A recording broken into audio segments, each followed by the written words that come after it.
Bonsoir et bienvenue sur Monaco Info. Sans plus tarder, les titres de votre sommaire. Des célébrations pour rendre hommage au prince Albert Ier à l'approche du centenaire de sa mort. Le CHPG inaugure 2 nouveaux sites, un laboratoire et un nouveau centre de transfusion sanguine. Découverte d'un lieu d'exception, la suite Prince Régnier III de l'Hôtel de Paris.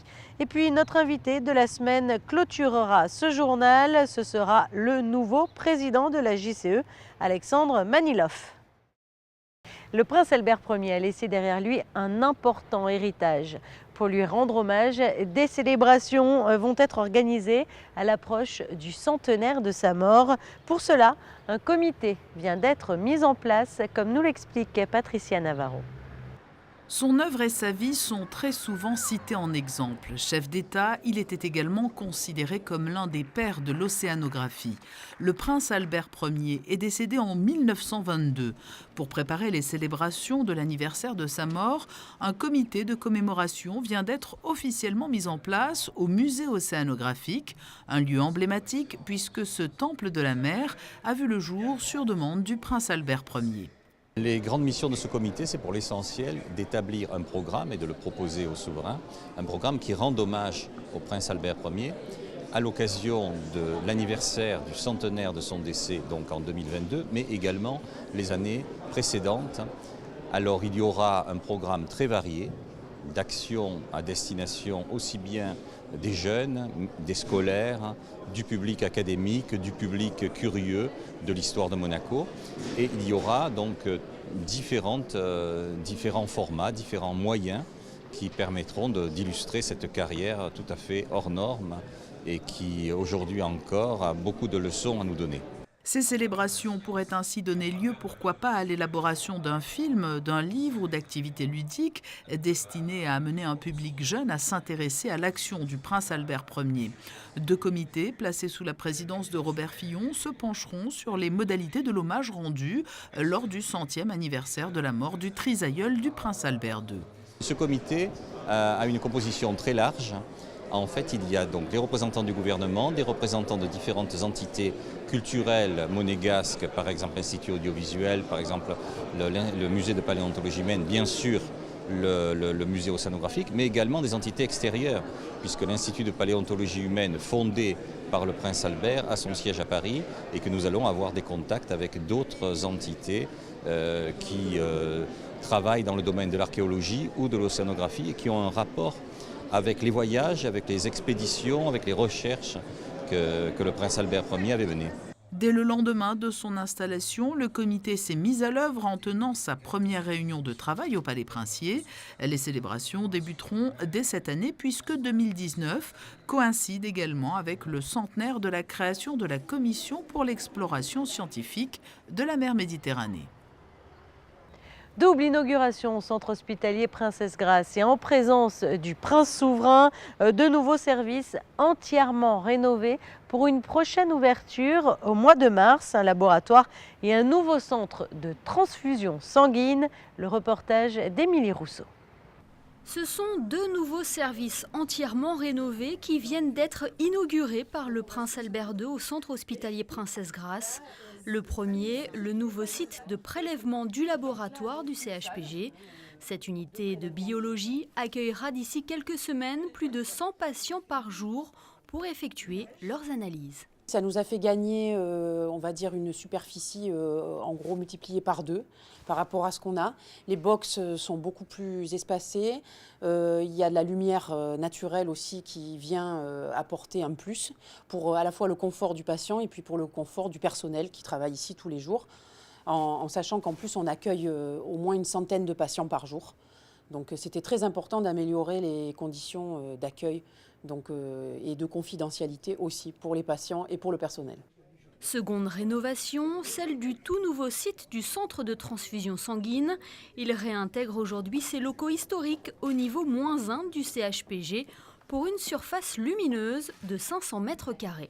Ce qu'on souhaitait avant tout dans le cahier des charges que j'avais demandé à l'architecte, c'est d'abord avoir un lieu excessivement convivial, avec une rupture visuelle par rapport à l'environnement hospitalier traditionnel. C'est-à-dire qu'un donneur qui va pénétrer ici, il n'a pas l'impression d'être dans un hôpital, même si en tant que centre de transfusion, on bénéficie de l'infrastructure du centre hospitalier Princesse Grace. Mais comme vous le voyez, déjà, il y a une rupture, j'allais dire, esthétique. Et ça, c'est quelque chose de très important. Ces deux sites beaucoup plus opérationnels pour les équipes du centre hospitalier Princesse Grace et pour les patients devraient être opérationnels au mois de mars. Après la suite Princesse Grace en 2018, l'Hôtel de Paris dévoile son nouvel écrin avec la suite Prince Régnier 3, découverte de ce nouveau lieu luxueux où le raffinement se mêle au grandiose. Il y a 10 jours de cela, le gros œuvre se terminait à peine. 10 jours durant lesquels une centaine d'ouvriers a travaillé nuit et jour pour faire éclore ce nouvel espace qui rend hommage au prince Régnier III. Et ce lundi matin, quelques heures avant l'arrivée de ses enfants, les équipes de la SBM s'affairaient encore dans la suite à faire briller les lieux. Et après avoir découvert le nouveau patio intérieur du palace, c'est en fin de matinée que le prince Albert II et la princesse Stéphanie ont inauguré cette villa sur le toit en mémoire de leur père, le prince bâtisseur, amoureux inconditionnel de l'Hôtel de Paris. C'est un très beau moment, c'est aussi une très belle émotion. Bien sûr, c'est une suite complètement différente qui est tournée vers la place du Casino, mais qui a quand même des vues mer aussi de ce côté-ci. C'est une suite qui est plus en longueur, puis qui est tout à fait différente dans sa configuration, mais qui est très très belle aussi et qui, grâce aux objets et aux tableaux, aux photos, aux films que l'on a pu y installer, eh bien, je pense, seront une belle évocation de ce qu'était la vie de mon père, de ce qu'étaient ses passions, avec ses sculptures en fer forgé qu'il affectionnait particulièrement. Et donc je pense que les hôtes de ces lieux pourront s'imprégner un petit peu de son esprit et de ses passions. Et je pense que ça sera une belle offre pour cet hôtel de Paris nouveau. Dans une ambiance cosy et chaleureuse où le classicisme et le contemporain font la part belle à la lumière et aux lignes épurées, au-delà de présenter de somptueuses prestations, la suite est agrémentée d'effets personnels du prince Régnier III. Entre photos et tableaux intimes, des sculptures réalisées par le souverain lui-même ornent l'ensemble, offrant une empreinte personnelle et intime au lieu.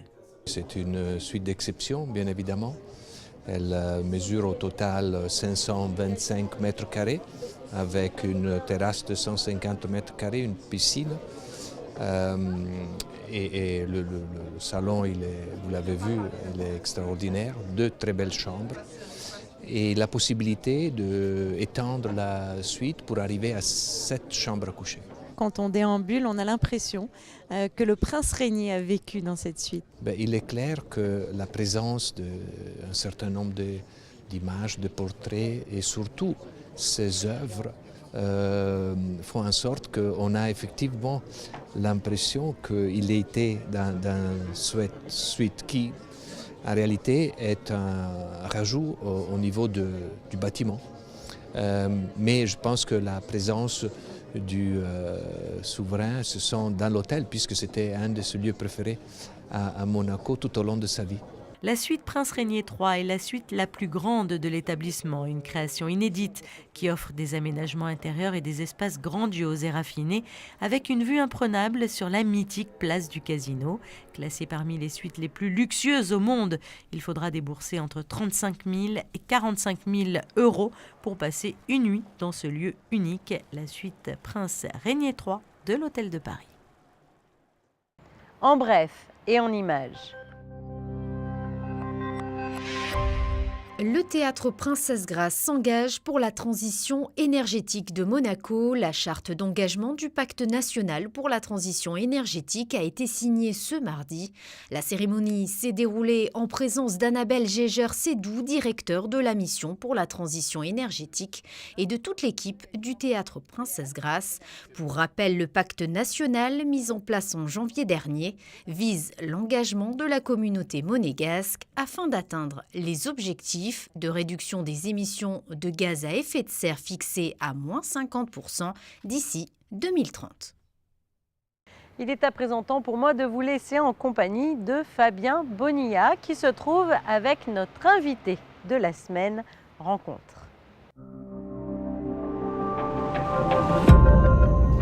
Bonjour à tous, notre invité de la semaine, aujourd'hui le président de la Jeune Chambre économique de Monaco, Alexandre Manilov, bonjour. Bonjour. On va faire comme un entretien d'embauche. Voilà, présentez-vous. Qui est Alexandre Manilov, tout simplement? J'ai 36 ans, je suis marié, j'ai 2 enfants, j'ai vécu toute ma jeunesse sur Nice où j'ai obtenu mon diplôme universitaire de technique de commercialisation. J'ai été directeur des jeux sur l'hippodrome de Cannes-sur-Mer pendant près de 10 ans. Et je suis actuellement chef d'entreprise, une société de communication, la société Chromique, qui fait aussi de l'événementiel. Et vous êtes à la Jeune Chambre économique depuis combien de temps à peu près? Ça va faire 5 ans. 5 ans que je suis rentré à la Jeune Chambre économique de Monaco. Qu'est-ce qui vous a amené là-bas? Pourquoi la Jeune Chambre? Pourquoi la Jeune Chambre? Au démarrage, c'était ma femme qui m'a attiré ici en principauté, puisque je suis marié et j'ai aussi 2 enfants. Et c'était un petit peu un retour sur ce que m'a apporté ce pays. Et je voulais m'investir dans un mouvement justement de jeunes leaders et d'entrepreneurs et qui apporte justement à développer l'attractivité locale de la principauté. Donc c'est pour ça que j'y suis rentré.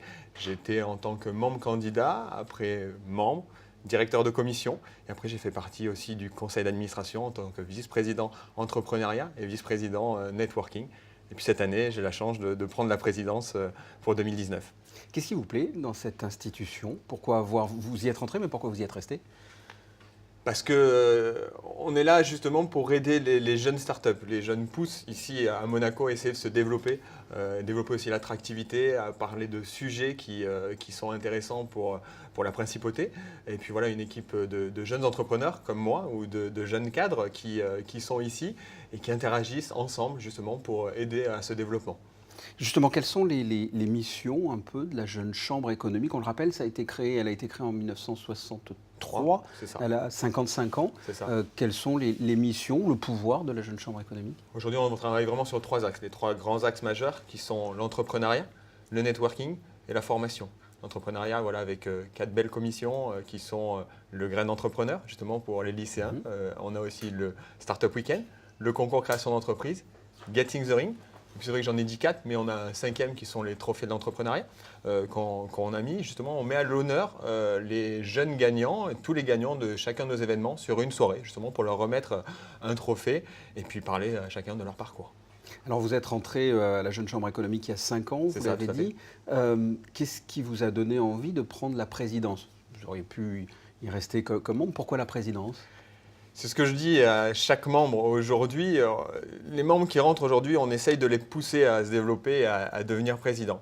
La volonté, c'était justement d'apporter avec des convictions, de travailler en équipe et puis d'aller au plus loin, de pousser justement les portes des problématiques qu'on peut rencontrer et justement d'aller à la présidence de la Jeune Chambre. C'était une volonté. Et avec l'équipe que j'ai autour de moi aujourd'hui, qui me font confiance et à qui je fais confiance tout au long de l'année, ça nous permet de travailler tous ensemble. Et voilà, c'est pour ça que j'ai voulu prendre cette présidence cette année. Vous avez parlé de votre équipe, justement, j'allais y venir. Il y a la présidence qui change tous les ans, l'équipe aussi change. L'équipe change, elle est renouvelée avec de jeunes membres qui sont dans les commissions, mais aussi des membres qui sont là depuis un petit peu plus longtemps. Ce qui permet cette mixité au sein de ce conseil d'administration pour justement faire marcher et trouver les rouages de chacune des événements. Alors là, vous avez 1 an, vous êtes à la tête de la Jeune Chambre économique pendant 1 an. Quelles seront vos missions, vos axes, quelles sont vos priorités ? On va dire que les priorités pour cette année, c'est de travailler aujourd'hui sur comment justement aller au plus loin pour ces startups. Jusqu'à aujourd'hui, on était organisateur d'événements. Ça veut dire depuis 5 ans, il y a eu un gros renouveau au sein de la Jeune Chambre économique. Et on faisait sortir des gagnants sur chacun de nos événements, mais on ne leur donnait peut-être pas assez de valeur. Donc l'idée aujourd'hui, cette année, c'est de vraiment de comprendre les rouages et on va essayer de travailler sur une étude tout au long de l'année pour comprendre qu'est-ce qu'ils ont fait, qu'est-ce qu'ils n'ont pas réussi à faire ici en Principauté, pour comprendre les problématiques qu'ils trouvent ici. Donc on va essayer de faire une sorte de cahier des charges et puis à comprendre les soucis qu'ils ont pu avoir ici sur Monaco pour pouvoir se développer, mais aussi mettre à l'honneur ceux qui ont réussi, puisqu'on a quand même de beaux lauréats ici sur Monaco qui ont réussi en Principauté. Alexandre Manilov, merci d'avoir répondu à mes questions. On passe à la suite de votre journal. Et si la JCE a un nouveau président, qu'en est-il du côté du temps? Y a-t-il un renouveau? Nous allons le voir tout de suite avec les prévisions météorologiques. Jeudi, un temps couvert au programme avec un risque de pluie. Les températures iront de 5 à 9 degrés. Vendredi, détérioration du temps. Le thermomètre restera pratiquement identique à la veille. Samedi, pas de grands changements avec un mercure stationnaire. Dimanche, le soleil sera de retour en Principauté avec une maximale de 12 degrés. Et enfin, lundi, un début de semaine ensoleillé malgré quelques nuages insignifiants. Les températures resteront de saison. Il est à présent l'heure de nous quitter. À suivre votre magazine Découverte qui nous emmènera pas très loin puisque nous nous rendons à Menton. À très bientôt sur Monaco Info.